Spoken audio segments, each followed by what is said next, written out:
Praise the lord. ख्रिस्त येशूच्या नावात मी तुम्हा सर्वांना अभिवादन सादर करतो, शुभेच्छा देऊ इच्छितो. पुन्हा एक वार देवाने ही सुंदरशी संधी आम्हा प्रत्येकाला दिलेली आहे की देवाचं वचन आपण ऐकू शकतो. त्याबद्दल मी देवाचा धन्यवाद करतो आणि त्याची स्तुती करतो. आजच्या मननासाठी जो शास्त्रभाग मी निवडलेला आहे तो म्हणजे स्तोत्रसंहिता 42 त्याची पहिली 8 वचनं आपण वाचूया. हरिणी जशी पाण्याच्या प्रवाहांसाठी लुलपते, तसा हे देवा माझा जीव तुझ्यासाठी लुलपत आहे.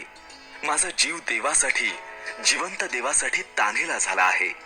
मी केव्हा देवासमोर येऊन त्याचे दर्शन घेईन? तुझा देव कोठे आहे असे ते मला सतत म्हणतात. म्हणून अहोरात्र माझे अश्रू माझा आहार झाले आहेत.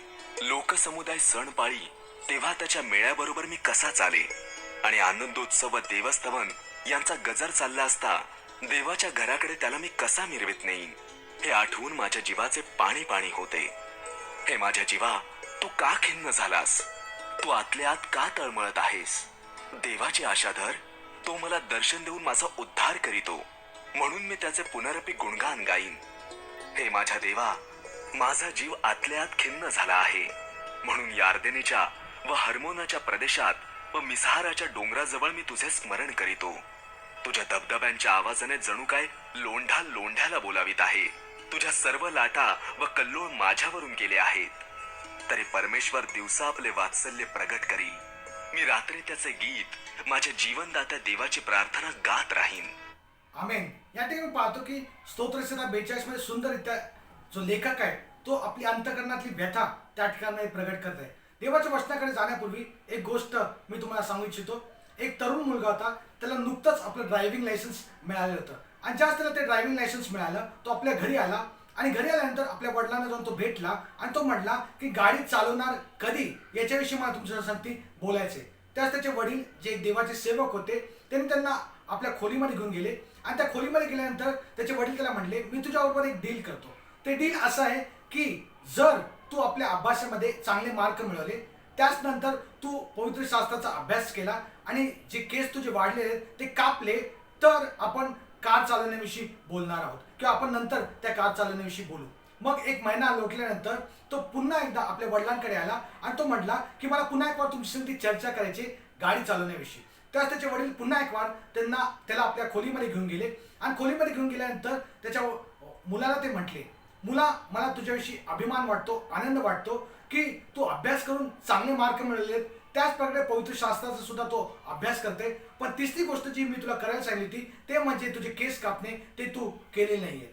आणि त्यावेळेस तो मुलगा थोडा थांबतो आणि मग विचार केल्यानंतर लगेचच तो आपल्या वडिलांना उत्तर देतो आणि म्हणतो, शमशोनाचे केस मोठे होते आणि मग नंतर मोशेचे केस मोठे होते, नोहाचे केस मोठे होते, एवढंच केवळ नाही तर प्रभू येशू ख्रिस्ताचे केस सुद्धा मोठे होते. मग त्याचे वडील त्याला मध्येच थांबवतात आणि म्हणतात की पण एक गोष्ट होती की हे सर्व ज्या ठिकाणामध्ये गेले ते पायी प्रवास करत गेले. ह्याचा अर्थ असा आहे की त्या मुलाविषयी जसं विचार करतो की त्याला जे गोष्ट हवी होती त्याच्या अतिशय तो जवळ होता, पण ती गोष्ट तो मिळवू शकला नाही. आणि मी पाहतो की तो किंमत मोजण्यासाठी तयार होता, पण पूर्ण किंमत मोजण्यासाठी तो तयार नव्हता. त्याला माहित होतं की त्याला नेमकं काय हवंय. एवढंच केवळ नाही तर त्याच्या अंतःकरणामध्ये एक प्रबळ अशी इच्छा होती, पण एक समस्या त्याच्या जीवनामध्ये होती की तो पूर्ण त्या गोष्ट मिळवण्यासाठी पुढे जायला तयार नव्हता. आणि म्हणजे पाहतो की तिची पूर्ण किंमत होती, ती किंमत मोजण्यासाठी तो तयार नव्हता. ह्याचाच अर्थ असा आहे की तो इतका उत्सुक किंवा अधीर नव्हता गाडी चालवण्याविषयी की जेणेकरून तो ती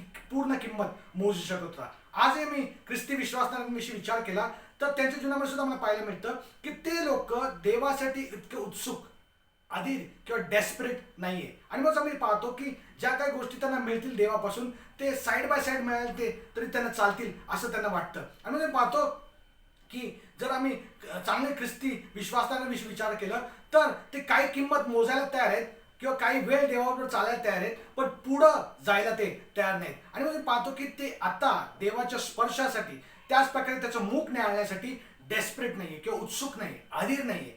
त्याचा शिष्य बनण्यासाठी ते अधीर नाही, पवित्र आत्म्याने भरण्यासाठी ते अधीर नाही. एवढंच केलं नाही तर त्याच्या सानिध्यामध्ये त्यांनी भरावं यासाठी ते अधीर नाही. याचा अर्थ असा आहे की ते मंडळीमध्ये जातात पण ते देवासाठी किंवा संजीवनासाठी इतके अधीर नाही आहे. त्यांच्या अंतकरणामध्ये देवाविषयीचा झील सुद्धा आम्हाला पाहायला मिळत नाही. आम्ही पाहतो की पुष्कळसे लोक आज जगामध्ये जगत असताना अशा प्रकारच्या ॲटिट्यूडमध्ये जगतात की जे काय होईल ते आपण नंतर पाहून घेणार आहोत. ह्याचा अर्थ असा आहे की त्यांच्या अंतकरणामध्ये जे प्रभू ख्रिस्ताची प्रीती आहे त्याच्यापेक्षा जास्त जे पाप या जगामध्ये आहे त्याला आपलं शिक्षक त्यांनी बनवलेलं आहे. आम्ही पाहतो की देवाविषयी जर आम्ही विचार केला तर आम्हाला देवाची गरज आहे. आम्ही देवाचा शोध घेणं गरजेचं आहे. आणि देवाविषयी म्हणताल तर देवाचं वचन आम्हाला सांगतं की जे लोक त्याचा शोध घेतात किंवा जे वैयक्तिकरित्या त्याचं मुख निहाळतात त्यांना तो तसंच जाऊ देत नाही. पवित्र शास्त्रामध्ये काय सांगतं आपण वाचूया. स्तोत्रसंहिता 25 त्याचं 21 वचन काय म्हणतं आपण वाचूया. सात्विकपण व सरळपण माझे संरक्षण करो, कारण मी तुझी प्रतीक्षा करीत आहे. आमेन. मी तुझी प्रतीक्षा करीत आहे. इंग्लिश भाषेमध्ये तुम्ही पाहिलं तर असं म्हणलेलं आहे की all day long I put my hope in you. किंवा होप म्हणजे काय, I am desperate for you, किंवा मी उत्सुक आहे, मी तुझ्यासाठी अधीर आहे. आम्ही पाहतो की आम्ही सुद्धा आमच्या जीवनामध्ये जगत असताना आम्ही देवाच्या स्पर्शासाठी डेस्परेट होणं अतिशय गरजेचं आहे. जे काय आम्हाला चालता चालता मिळेल त्याच्यामध्ये आम्ही समाधानी न होता देवाविषयी आम्ही उत्सुक आणि अधीर असणं अतिशय गरजेचं आहे. जे देवापासून उत्तम आहे ते मिळेपर्यंत आम्ही देवाचा शोध घेणं अतिशय गरजेचं आहे. आम्ही आमचं सर्व जी आशा आहे किंवा आमचा जो भरोसा आहे तो देवावरती ठेवणं अतिशय गरजेचं आहे. आणि म्हणून आम्ही पाहतो की आमच्या जीवनामध्ये पुष्कळशा लोकांना नेमकं काय हवंय ते त्यांना माहिती आहे. त्यांच्या जीवनामध्ये जे उद्देश आहेत, जे ध्येय आहेत आणि त्यांचे जे स्वप्न आहेत ते त्यांना पुष्कळ वेळेस माहिती आहे. एवढंच कळलं नाही तर त्यांना माहिती आहे की एक चांगला नोकरी त्यांना मिळावी, जेणेकरून जरी त्यांचा पगार कमी असेल तरी त्यांचे जे दैनंदिन जीवनाचा खर्च आहे ते सर्व त्यांचे भागले जावेत यासाठी त्यांना ती नोकरी करायची. आणि मग मी पाहतो की पुष्कळ लोकांच्या विषयी विचार केला तर आपल्या जीवनामध्ये त्यांचे अशी इच्छा असते की त्यांचे लेकर जे आहेत, त्यांची जी मुलं आहेत त्यांनी निरोगी असावं, आनंदी असावं. एवढंच कळलं नाही तर त्यांच्या जीवनामध्ये त्यांना ज्या काही गोष्टीची गरज आहे त्या गोष्टी त्यांना मिळाव्यात. पुष्कळ लोकांना असं वाटतं की आमचा विवाह जे आहे, लग्न जे आहे ते चांगल्या रीतीने चालावं, चांगल्या रीतीने पार पाडावं. आणि पुष्कळ लोक विचार करतात त्यांचं नातेसंबंध जे देवाबरोबर आहे आणि मंडळी बरोबर आहे त्याच्याविषयी ते विचार करतात. पण मला सांगू द्या पुष्कळ वेळेस जे असं मी विचार करतो की ते त्याविषयी ते प्रयत्न करतात, इतर गोष्टीविषयी ते प्रयत्न करतात. त्यांना असं वाटतं की ती गोष्ट होण्यासाठी किंवा ती गोष्ट त्यांच्या जीवनामध्ये पूर्ण होण्यासाठी, त्यांच्या ज्या गरजा आहेत त्या पूर्ण होण्यासाठी ते प्रयत्न देखील करतात. पण देवाच्या गोष्टीविषयी जसं मी विचार करतो, देवाबरोबर त्यांचं जे नातेसंबंध, मंडळीबरोबर जे त्यांचं नातेसंबंध आहे त्याच्याविषयी जर त्यांना विचार करायचं म्हटलं तर इतर गोष्टीला ते अडखळ होऊ देतात, ते अलाव करतात इतर गोष्टी अडखळण्याप्रमाणे त्या नातेसंबंधामध्ये येण्यासाठी. म्हणून पाहतो की आम्ही काही काळ देवाबरोबर जाण्यासाठी तयार असतो, देवाच्या मंडळीमध्ये जाण्यासाठी काही काळ आम्ही तयार असतो, पण आम्ही काय पॉईंटपर्यंतच जाण्यासाठी तयार असतो. पॉईंट म्हटलं टू सम पॉईंट, म्हणजे काही पॉईंटसाठी ह्याचा अर्थ असा आहे की ती पॉईंट वेगवेगळ्या लोकांसाठी वेगळा असेल आणि त्या पॉईंटपर्यंत जसं मी पोहोचतो त्यावेळेस आम्ही थांबतो आणि थांबल्यानंतर आम्ही माघार घेतो. आणि एवढंच केलं नाही तर आम्ही देवाच्या जवळ जाण्यापासून आणि देवाच्या मंडळीच्या जवळ देवामध्ये वाढण्यापासून आम्ही पुढे जाण्याच्या ऐवजी मागे आणि मागे जात असतो. आम्ही जर पाहतो की आम्ही देवाच्या जवळ जाण्याचा प्रयत्न देखील करत नाही, आम्ही ते करतच नाही. आणि मग सांगू द्या की या ठिकाणामध्ये आज मला एक गोष्ट सांगायची की देवाची तुमच्याविषयीची इच्छा आहे. त्याची इच्छा हीच आहे की तुम्ही त्याच्यावर एक जवळीकतेचा नातेसंबंध जोडावं. एवढंच केवळ नाही तर देव तुमच्या जीवनातला एक ड्रायव्हिंग फोर्स असावा, म्हणजे त्याने तुमच्या जीवनामध्ये एक चालना द्यावी. एवढंच कळलं नाही तर त्याने तुमच्या जीवनाचा प्रभू व्हावा. देवाची मुळीच इच्छा नाही की त्याने फक्त तुमच्या जीवनामध्ये रविवार पुरतच मर्यादित राहावं, तर त्याची इच्छा हीच आहे की त्याने तुमच्या जीवनामध्ये प्रत्येक आठवड्यातला जो दिवस आहे त्याचा त्यांनी भाग व्हावा. आणि मग ही देवाची इच्छा आमच्या प्रत्येका संबंधाने. आणि मग पाहतो की याविषयी जर आम्ही विचार करतो तर प्रश्न कुठे येतो, काय नेमकं प्रश्न आम्हाला येतो की आम्ही देवाला आमच्या जीवनावरती नियंत्रण ठेवण्यासाठी परवानगी देतो का नाही. आणि मग आम्ही पाहिलं द्या असं विचारण्याच्या ऐवजी मी एक वेगळ्या पद्धतीने तुम्हाला प्रश्न विचारतो की तुम्हाला तुमच्या जीवनामध्ये कोणाला नियंत्रण द्यायचं आहे. जर मागच्या आठवड्याविषयी विचार केला तर कोणत्या गोष्टीने तुमच्या जीवनावरती नियंत्रण ठेवलं या मागच्या आठवड्यामध्ये. तुमचं जे शेड्यूल होतं त्याने तुम्हाला कंट्रोल केलं का, तुमचं जे नोकरी होती त्याने तुमच्यावरती नियंत्रण किंवा कंट्रोल ठेवलं, किंवा तुमची फॅमिली, तुमचं वैयक्तिक वेळ जो आहे त्याने तुमच्यावरती कंट्रोल केले, कोणी तुमच्यावरती नियंत्रण ठेवले. आणि मग तुम्हाला सांगू द्या की कोणती ती गोष्ट होती ज्याने तुम्हाला चालना दिली मागच्या आठवड्यामध्ये. आम्हाला मी ज्या स्तोत्रसंहिता 42 विषयी विचार करतो त्या ठिकाणामध्ये आम्हाला एक व्यक्ती सापडतो की त्या व्यक्तीच्या जीवनामध्ये मला पाहायला मिळतं की त्याचं एकच ध्येय होतं, एकच उद्देश होतं, त्याची एकच इच्छा होती, ती म्हणजे देवाची उपासना करणं. आणि मी पाहतो की त्या उपासनेच्या भोवतीच त्याच्या जीवनातल्या सर्व गोष्टी चालत होत्या किंवा रिव्हॉल्व्ह होत होत्या, की त्याच्या अंतःकरणामध्ये जी देवाविषयीची उपासना करण्याची इच्छा होती. आम्ही पाहतो की त्याच्या जीवनामध्ये सर्वात प्राधान्य त्यांनी कशाला दिलं असेल तर देवाची उपासना करण्यासाठी. आणि मग मी सांगतो की हे सर्वात मोठं प्राधान्य आपल्या प्रत्येक जीवनामध्ये असणं अतिशय गरजेचं आहे. आणि मग आम्ही पाहतो की ज्या स्तोत्रसंहिता 42 वाचतो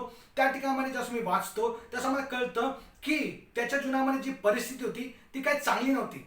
तो एकटाच पडलेला होता, सर्व लोकांनी त्याला सोडून दिलं होतं आणि एवढंच कळलं तर त्याच्या अवतीभोवतीचं सर्व जीवन जणू काय पडत आहे असं त्याला जाणवत होतं. आणि म्हणजे पाहतो की या ठिकाणी तो या सर्व गोष्टी जरी त्याच्या जीवनामध्ये घडत होत्या तरी त्या गोष्टीमुळे तो खाली बसणारा नव्हता किंवा माघारी जाणार नव्हता. तर त्याचा फोकस जो होता तो त्याला माहीत होता. एवढंच कळलं तर त्याची जी आशा होती ती निश्चित होती आणि काही जरी त्याच्या जीवनामध्ये घडलं तरी तो देवाची उपासना करण्याचं थांबवणार नव्हता. हे आम्हाला त्या वचनातून पाहायला मिळतं. आणि म्हणजे पाहतो की तो स्तोत्र करता काय लिहित आहे त्या ठिकाणामध्ये की तो त्या ठिकाणी आम्हाला वाचायला मिळतं की तो देवाच्या मंदिरापासून लांब आहे, कोणत्याही उपासनेच्या ठिकाणापासून तो त्या ठिकाणापासून लांब आहे आणि त्याला कळत नव्हतं की तो कशा रीतीने देवाची उपासना करू शकत होता. मला सांगू द्या त्या ठिकाणी पाहायला मिळतं की तो देवाची उपासना करू शकत नव्हता. त्याला देवाची उपासना करायची होती पण त्याला एक गोष्ट होती की तो एकटा होता आणि एवढंच कळण्यात तो घाबरलेला होता आणि त्याला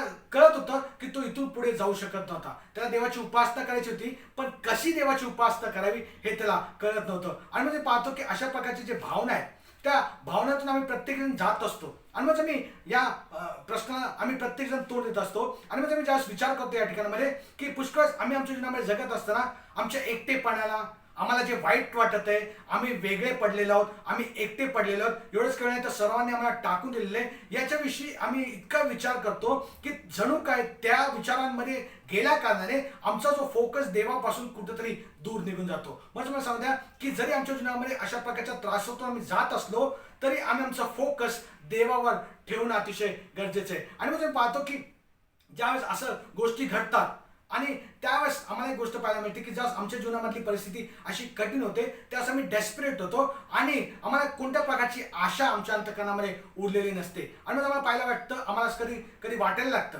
की मी एकटा आहे आणि माझ्या विरुद्ध सारं जग उभं आहे. आणि मग पाहतो की या सर्व गोष्टीविषयी विचार करत असताना तो त्या शास्त्रभागामध्ये आपल्या जे समस्या आहेत त्यांना कशा प्रकारे प्रतिसाद देतो ते आपण पाहणं अतिशय गरजेचं आहे. आणि ज्यावेळेस आम्ही त्या स्तोत्रामध्ये ती वचनं वाचतो, स्तोत्रसंहिता 42 आणि त्याची ती वचनं वाचतो त्यावेळेस आम्हाला पाहायला मिळतं की तो जो लेखक आहे त्याने आपलं सर्व लक्ष त्या देवाकडे केंद्रित केलेलं आहे. आणि मी पाहतो की जर त्याला असं वाटतं की जर मला या सर्व गोष्टीतून निभवायचं असेल किंवा एन्ड्युअर करायचं असेल, टिकायचं असेल तर एक गोष्ट त्यांनी करणं गरजेचं आहे की ती गोष्ट म्हणजे काय माहिती का, त्याच्या अंतःकरणामध्ये देवाविषयीची जी भूक आहे, ती जी अंतःकरणामध्ये देवाविषयीची भूक आहे ते त्याच्या जीवनामध्ये फोकस पुन्हा एक बार आणणार आहे. किंवा hunger for God will bring back focus to life. म्हणजे त्याच्या अंतःकरणामध्ये देवाविषयीची जी भूक आहे त्याच्या जीवनामध्ये पुन्हा एक बार ते फोकस आणणार आहे. आणि मी पाहतो की ज्यावेळेस आम्ही उपासनेविषयी विचार करतो आणि आम्हाला असं वाटतं की देवाची उपासना करावी तर आम्हाला नेहमी असं वाटतं की उपासना करण्यासाठी आम्ही या जगापासून वेगळं होणं अतिशय गरजेचं आहे. मग एक उपासनेचं एक चांगलं ठिकाण असणं अतिशय गरजेचं आहे. मग आम्ही देवाच्या जवळ जाणं अतिशय गरजेचं आहे. आणि मग आम्ही जर या सर्व गोष्टी पूर्ण केल्या तर आम्हाला असं वाटायला लागतं की आम्ही चांगल्या रीतीने देवाची उपासना करण्यासाठी तयार आहोत. पण मला सांगू द्या की अशा प्रकारची ज्यावेळेस आम्ही विचारधारणा करतो की आमचे असे विचार होतात तर आम्ही वाट बघतो की कधी आमचा आठवडा संपणार आहे आणि रविवारचा दिवस येणार आहे जेणेकरून त्या ठिकाणामध्ये किंवा त्या अपॉइंटेड ठिकाणामध्ये ज्या ठिकाणामध्ये आम्ही देवाच्या उपासनेसाठी जमतो त्या ठिकाणामध्ये योग्य वेळेमध्ये आणि योग्य लोकांबरोबर कधी आम्ही जाऊन देवाची उपासना करणार आहोत. आम्हाला असं वाटतं की पास्टरची गरज आहे उपासना करण्यासाठी, क्वायरची गरज आहे आणि एक वेगळ्या ठिकाणाची किंवा बिल्डिंगची गरज आहे देवाची उपासना करण्यासाठी. आणि म्हणूनच आम्हाला असं वाटतं की आणि हे सर्व ज्यावेळेस घडलं त्यावेळेस आम्हाला असं वाटतं की आम्ही जाऊन उपासना योग्य रीतीने करू शकतो. पण मला सांगू द्या की ज्यावेळेस तो दिवस येतो त्यावेळेस आम्ही अशा प्रकारच्या एक मनोधारणेने त्या ठिकाणामध्ये उपस्थित राहतो किंवा आम्हाला असं वाटतं आम्ही तिथे जाऊन बसतो आणि आम्हाला असं वाटतं की आता सर्व ॲक्शन किंवा सर्व उपासना सुरू होणार आहे. आणि ती उपासना सुरू होत असताना आम्ही वाट बघतो आणि ती उपासना चालू असताना वारंवार आमचं लक्ष घड्याळाकडे जातं, कधी कधी आम्हाला असं वाटतं की किती वेळ चालणार आहे, ज्या गोष्टी मला ह्याच्यानंतर उपासनेच्या नंतर करायच्यात त्या व्यवस्थित वेळेत होणार आहे किंवा नाही. आणि अशा प्रकारच्या ॲटिट्यूडमध्ये, अशा प्रकारच्या मनोधारणामध्ये आम्ही देवाची उपासना करतो. आणि आम्हाला असं वाटतं की अशा प्रकारे उपासना करणं कम्फर्टेबल आहे, व्यवस्थित आहे, सर्व काही सुरळीत चाललेलं आहे, आमच्या वेळेच्या प्रमाणे सर्व काही गोष्टी चालल्या आहेत. आणि अशा प्रकारची उपासना आम्हाला सोपी वाटते आणि आम्हाला सॅटिस्फाय करते किंवा आम्हाला समाधानकारक वाटते आणि आम्हाला त्याच्याशी अर्थपूर्ण सुद्धा वाटते. मला सांगू दे, आपण या ठिकाणामध्ये विचार करत असताना की ज्यावेळेस आम्ही विचार करतो उपासनेविषयी, तर आम्हाला असं वाटतं अशा प्रकारची उपासना जसं मी देवाला सादर करतो त्यावेळेस त्याच्यापासून आम्हाला काय प्राप्त, म्हणजे इट्स नॉट डिमांडिंग किंवा मी उपासनेसाठी जातो पण त्याच्यामुळं मला काहीतरी करावं लागतं किंवा वेगळं काहीतरी करावं लागतं असं नाही. पण मला सांगू द्या, पवित्र शास्त्रात जसं मी वाचतो तर जी पवित्र शास्त्रातली उपासना आहे त्यावेळेस आम्ही स्तोत्र संहितेमध्ये जसं वाचतो की ती उपासना आम्हाला डिस्कम्फर्ट आणते, म्हणजे इझी वाटण्यापेक्षा आम्हाला अस्वस्थ करते, बेचैन करते, ती आम्हाला विचार करण्यास प्रवृत्त करते. आणि स्तोत्रसंहिता 42 असं मी वाचतो त्या ठिकाणी मला पाहायला मिळतं की जे स्तोत्रसंहिता 42 मध्ये ही जी उपासना आहे ती कोणत्या मंडळीमध्ये किंवा मंदिरामध्ये जाऊन त्यांनी उपासना केली नाही आणि कोणत्या प्रकारे उपासनेचं ठिकाण जवळपास नाहीये आणि लाईफ त्या ठिकाणी जो व्यक्ती ते स्तोत्र लिहिते त्याचं जीवन काय सुखासुखी नव्हतं. एवढंच केवळ नाही तर तो यरुशलेमेपासून फार लांबवर होता आणि त्या ठिकाणापासून देवाचं मंदिर कुठेही जवळपास नव्हतं. पण त्यावेळेस तो उपासना करत असताना तो ते जुने दिवस आठवतोय आणि ते दिवस कोणते होते माहिती का, आनंदाचे होते, की ज्यावेळेस तो आनंदाने देवाची उपासना भूतकाळामध्ये करत होता. एवढंच कळलं नाही तर त्याच्याविषयी जसं मी विचार करतो ती त्याची सध्याची जी परिस्थिती, ती सध्याची परिस्थितीमध्ये तो अश्रू गाळत आहे, तो दुःखामध्ये. आणि एवढंच कळलं नाही तर तो देवाची उपासना करू शकत नाही, तो निराशेमध्ये, त्याला कोणत्या प्रकारची आशा उरलेली नाहीये आणि अशा प्रकारच्या परिस्थितीमध्ये तो लेखक त्या ठिकाणामध्ये. आणि मग तुम्ही पाहतो की त्या परिस्थितीमध्ये असताना तो कशा प्रकारे प्रतिसाद देत आहे आणि तो त्या ठिकाणी म्हणतो की जरी मला देवाच्या मंडळीमध्ये जाऊन देवाची उपासना करता येत नाहीये, देवाची उपासना मला एवढ्या वेळ करता आली नाही, तरी तो त्या ठिकाणी आम्हाला पाहायला मिळतं की त्याला धाप लागली आहे. इंग्लिशमध्ये असं म्हणलेलं इज पॅन्टिंग.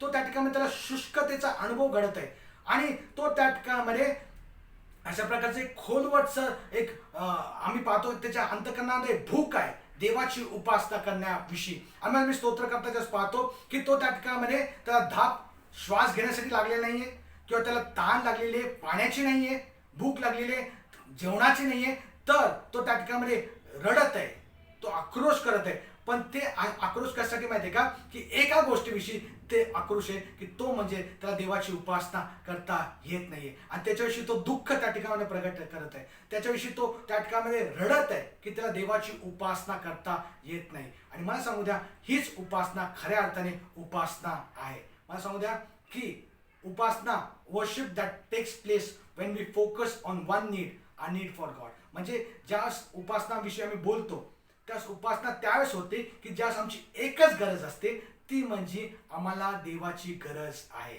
आमचा फोकस एका गोष्टीवरती असतो, देवाची गरज आम्हा प्रत्येकाला आहे. आणि मग समजा की ज्यावेळेस आम्ही अशा प्रकारे उपासना करण्यासाठी तयारी जातो त्यावेळेस इतर कोणती गोष्ट आम्हाला समाधान देऊ शकत नाही जितकं देवाची उपासना करण्यामध्ये आम्हा प्रत्येकाला समाधान प्राप्त होतं. आम्ही पाहतो की अशा प्रकारची उपासना जसं मी करतो त्यास आम्हाला कळतं की आम्ही ज्या अशा प्रकारची उपासना करतो त्यावेळेस देवाच्या हातामध्ये जे आमचं नातेसंबंध आहे ते पुन्हा एक वार रिस्टोर होतात, पुनर्स्थापित होतात अशा प्रकारच्या उपासनेमध्ये. आम्ही पाहतो की अशा प्रकारची गरज आज तुमची आणि आमची देखील असू शकते की आम्ही जाऊन देवाला भेटावं. आज जसं मी उपासनेविषयी विचार करतो, देवाच्या मंडळीमध्ये जाण्याविषयी विचार करतो, तर मला सांगू द्या की देवापासून तुम्हाला काय नेमकं हवं आहे. आणि जर तुम्हाला असं वाटत आहे की तुम्हाला देवाचा शोध तुम्ही घेतात तर तुम्ही योग्य ठिकाणामध्ये सुरू केलेले आहे, ते म्हणजे ठिकाण देवाची उपासनेच्या द्वारे. आम्ही जर पाहतो की आम्ही एक गोष्ट या ठिकाणी समजावून घेणं अतिशय गरजेचं आहे की जर आमचं लक्ष फक्त देवाकडे आम्ही केंद्रित केलेले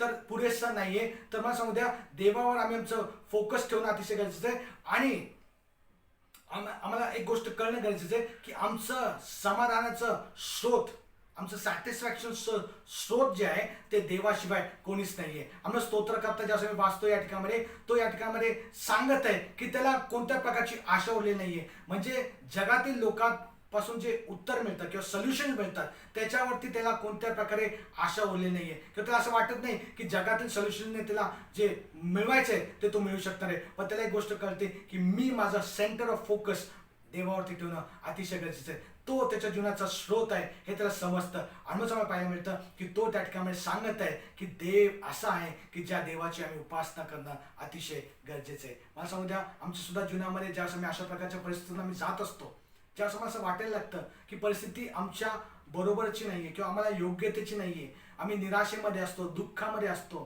त्रासामध्ये असतो, पण कधी कधी अशा प्रकारची परिस्थिती आम्हाला देवापासून दूर घेऊन जाण्याचा प्रयत्न करत असते. पण देवाची इच्छा ही आहे की ज्या प्रकारे तो स्तोत्र करता त्या परिस्थितीमध्ये असताना देखील त्याची मनापासून एकच इच्छा आहे किंवा त्याला धाप लागलेली आहे, त्याला भूक लागलेली आहे. ते म्हणजे कशाची भूक लागलेली आहे की त्याने देवाच्या सानिध्यामध्ये जावं आणि देवाची उपासना करावी. आज मला सांगू द्या की जर आम्ही चालता चालता देवाची उपासना करत असू किंवा आम्हाला जसं मिळेल तसं आम्ही प्रयत्न करत असू, तर देवाची इच्छा आमच्या प्रत्येक संबंधाने हीच आहे की आम्ही अशा प्रकारे तीव्र इच्छा, आम्ही देवासाठी डेस्परेट होणं अतिशय गरजेचं आहे. देवाच्या सानिध्याविषयी, देवाविषयी आम्ही उत्सुक असणं, अधीर असणं अतिशय गरजेचं आहे. आणि जर ही गोष्ट तुमच्यासाठी आशीर्वाद झाली असेल तर आपण देवाकडे प्रार्थनेच्या द्वारे मागूया आणि देवाला म्हणूया की प्रभू पुन्हा एक वार त्या प्रकारे जशी हरणी त्या ठिकाणी वाचायला मिळतो, तो स्तोत्रकार म्हणतो की हरणी जशी पाण्याच्या प्रवाहासाठी लुलपते तसा हे देवा माझा जीव तुझ्यासाठी लुलपते. आम्ही सुद्धा देवासाठी डेस्परेट होऊया, देवाला भेटण्यासाठी उत्सुक होऊया, आधीर होऊया आणि अशा प्रकारची मनोधारणा आम्ही प्रत्येक जण करूया. यासाठी आपण देवाजवळ प्रार्थना करूया. स्वर्गीय प्रेमळ पिते, आमचं धन्यवाद करतो, तुझी स्तुती करतो, तुझ्या नावाचा जय जयकार करतो. पुन्हा एक वार तुझ्या वचनाद्वारे तू आज आमच्या प्रत्येकाच्या अंतर्मनाशी बोललेला आहे. प्रभू, पुष्कळ आमच्या जीवनामध्ये जी परिस्थिती असते, ज्या घडामोडी घडत असतात, त्या परिस्थितीमुळे कधी कधी आम्ही तुझ्यापासून दूर जाण्याची शक्यता असते. पण आज तुझ्या वचनाला तू आमच्या प्रत्येकासाठी ते बोललेलं आहे की स्तोत्र करता ज्यावेळेस स्तोत्र लिहित आहे तर त्याची परिस्थिती काही चांगली नव्हती माहिती आहे. तो वाईट परिस्थितीतून जात होता, पण तरी देखील त्याच्या मनामध्ये एकच इच्छा होती की त्याने देवाच्या जवळ जावं, देवाची उपासना करे. आज मी प्रार्थना करतो, जरी आमच्या जीवनामध्ये परिस्थिती योग्य नसेल तरी आमच्या मनामध्ये एकच फोकस असावा की आम्ही एकच इच्छा मनामध्ये बाळगावी की आम्हाला तुझी उपासना करायची आणि तुझ्यासाठी आम्ही व्याकुळ झालेलो, ताणलेले झालेले, तुझ्या स्पर्शासाठी, तुझ्या सानिध्यासाठी आम्ही उत्सुक झालेलो आहोत, आधीर झालेलो आहोत. प्रभू, हे करण्यासाठी आम्हा प्रत्येकाचं तू सहाय्य कर, मदत कर. मान सन्मान करू तुझ्याच नावात येशूच्या प्रिय गुणांना मागतो, म्हणतोय आमेन. आता देव बापाची प्रीती, प्रभू येशू ख्रिस्ताची कृपा, पवित्र आत्म्याची सहभागिता तुम्हा सर्वांबरोबर आता आणि सदा सर्व काळ असो. आमेन. God bless you.